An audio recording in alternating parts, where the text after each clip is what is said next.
Hadits ini diriwayatkan oleh Abu Hurairah radhiyallahu anhu bahwasanya Rasulullah SAW bersabda, jauhkanlah diri kalian dari prasangka buruk, sebab prasangka buruk itu adalah ucapan yang paling bohong atau dusta. Hadits ini sahih muttafaqun alaih dan maknanya muttafaqun alaih adalah riwayat Bukhari Muslim. Hadits ini sangat mulia, Bapak Ibu sekalian, mengingatkan kepada kita tentang akhlak baik sekaligus ada akhlak buruk dari rivalnya. Sangka baik dalam setiap keadaan adalah akhlak yang terpuji. Sangka buruk ya, adalah akhlak ya, yang buruk dan tercelah. Adalah akhlak yang buruk dan tercelah. Ya. Bapak Ibu sekalian coba terapi diri.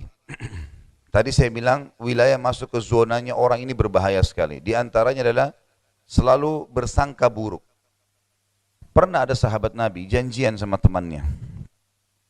Rupanya salah satu dari mereka yang janjian ini sudah tiba di lokasi, yang satunya masih telat. Belum sampai. Gelisah temannya. Lalu Nabi SAW tanya, kenapa kamu? Ya Rasulullah, saya janjian, tapi orang itu telat datang. Kata Nabi SAW, iltamis li akhika udhra. Cari alasan positif buat saudaramu. Jadi jangan masuk sangka buruk, nggak boleh. Masuk kepada hal-hal yang baik. Mungkin dia telat, mungkin dia macet, mungkin dia sakit, mungkin banyak hal. Banyak hal yang bisa terjadi. Gitu kan? Maka sangka baiklah, karena sangka buruk kata Nabi sedusta-dusta pernyataan.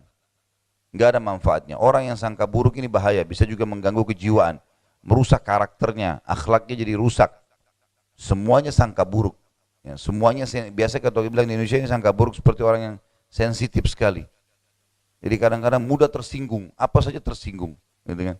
Mungkin cuma disenggol sedikit, tidak sengaja tersinggung. Mungkin ini tersinggung, ini bahaya ini. Ini membuka pintu-pintu sangka buruk, selalu sangka buruk. Ini harus ditutup. Karena syaitan menungganginya, dan ini akhlak yang buruk sekali lagi.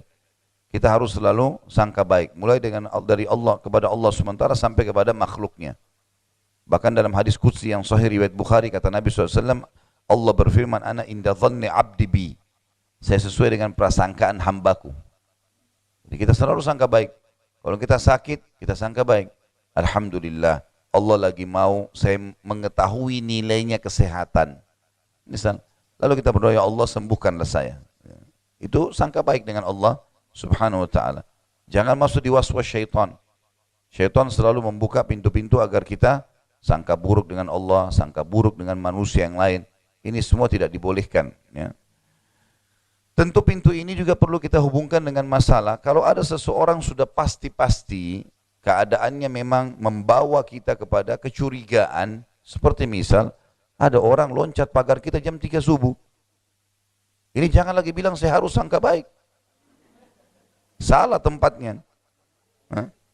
Bagaimana caranya jam 3 subuh loncat ke pagar gitu kan?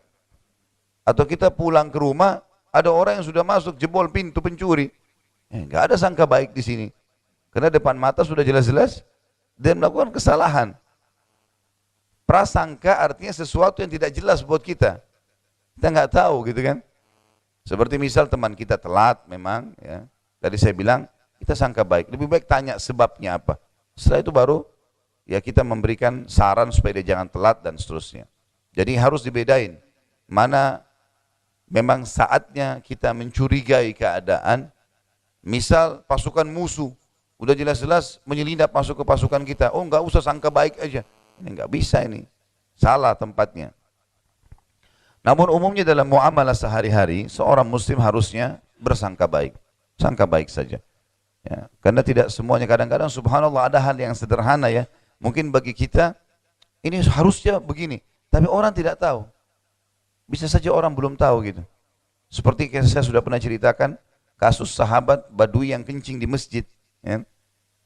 Orang lagi duduk pengajian, dia datang, dibuka celananya depan orang kencing. Depan orang semua, hadisnya menjelaskan masalah itu. Makanya para sahabat pada marah, tiba-tiba mau gebukin. Karena bagi sahabat, ini aib besar, masa kencing di masjid. Rupanya si Badui nggak ngerti. Jadi tidak semuanya orang tahu apa yang kita ketahui, belum tentu. Sampai akhirnya waktu sahabat berdiri mau ngejar dia, mau suruh berhentiin kencing, dia lari sambil kencingnya nyebar sana sini. Nah, dia nggak ngerti. Nabi SAW suruh sahabat tenang. Lalu Nabi SAW memberikan isyarat tenang supaya biarin. Buktinya orang ini tidak tahu waktu sahabat disuruh duduk oleh Nabi, kencingnya dilanjutin sama dia. Dia selesaikan kencingnya. Pada selesai kencing, Nabi SAW datang dekatin dia. Waktu dia sudah tutup auratnya, lalu Nabi mengatakan, ini rumah Allah, tidak layak perbuatan seperti ini. Dia jadi faham sekarang, oh ternyata nggak boleh kencing di sini. Lalu dia bilang, ya Allah rahmati aku dan Muhammad, jangan rahmati orang lain. Karena dia jengkel sama sahabat-sahabat yang lain. Belum dijelaskan, sudah tiba-tiba saja marah.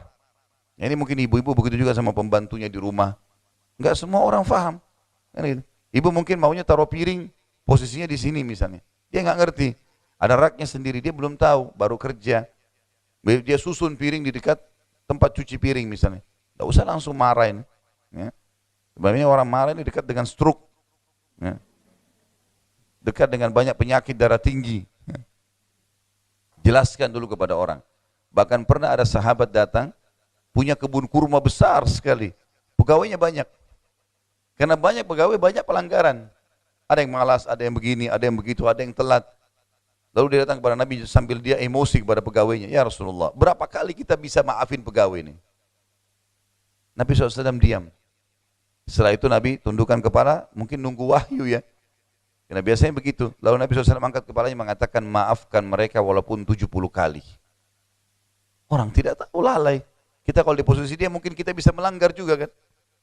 Seperti itulah. Bayangkan kalau siapa ada satu kesalahan pecat. Kecuali memang fatal sekali, mungkin. Tapi kalau kelalaian, orang bisa lupa, orang bisa salah. Sudahlah, gitu kan. Mudahkan saja. Jadi akhlak yang buruk yang ketiga yang kita bahas adalah masalah sangka buruk. Dan ini harus dihapus dari benak kita. Tidak boleh ada sangka buruk. Semuanya dimulai dengan sangka baik. Ya. Kecuali tadi keadaannya sudah saya bilang, sesuatu yang sudah nyata pelanggaran, kayak pencuri masuk ke rumah, musuh masuk ke pasukan muslimin dan sebagainya, sudah tidak ada lagi sangka baik dalam masalah ini. Tapi perilaku sehari-hari muamalah semestinya orang sangka baik.